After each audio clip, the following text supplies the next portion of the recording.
नमस्कार मित्रांनो, लाडक्या बहिणींसाठी एक अतिशय आनंदाची बातमी समोर आलेली आहे मित्रांनो। ती बातमी आहे लाडक्या बहिणींच्या हप्त्याबाबत।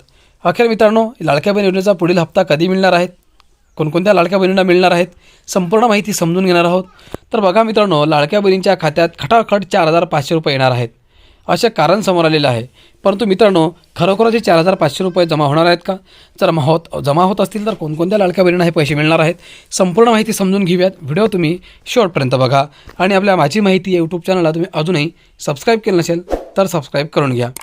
बघा मित्रांनो, लाडकी बहीण योजना सध्या चांगली चर्चेत आली आहे। या योजनेतून लाखो महिलांचे अर्ज बाद करण्यात आले आहेत। मित्रांनो, दरम्यान आता या महिलांना 1,500 रुपये मिळणे बंद झाले आहे। जवळपास लाखो महिलांचा लाभ बंद झाला आहे।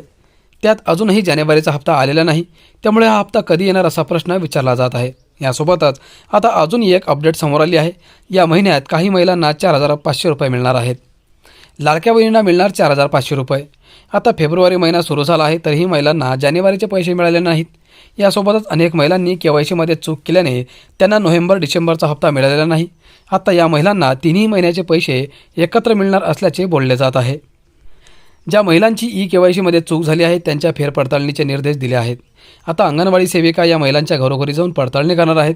यातून ज्या महिला खरंच पात्र ठरतील त्यांचा लाभ सुरू ठेवला जाणार आहे। दरम्यान लाखो महिलांचे अर्ज बाद केले आहेत, त्यातील अनेक महिला पात्र असल्याचे सांगितले जात आहे।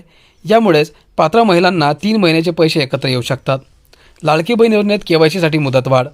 मित्रांनो, लाडकी बहीण योजनेतील तब्बल 20 लाखांपेक्षा जास्त महिलांनी KYC बाकी आहे। दरम्यान या महिलांना KYCसाठी मुदतवाढ मिळावी अशी मागणी केली जात आहे। या संदर्भात महिला व बाल विकास विभागाच्या वरिष्ठ अधिकाऱ्यांची बैठक पार पडली।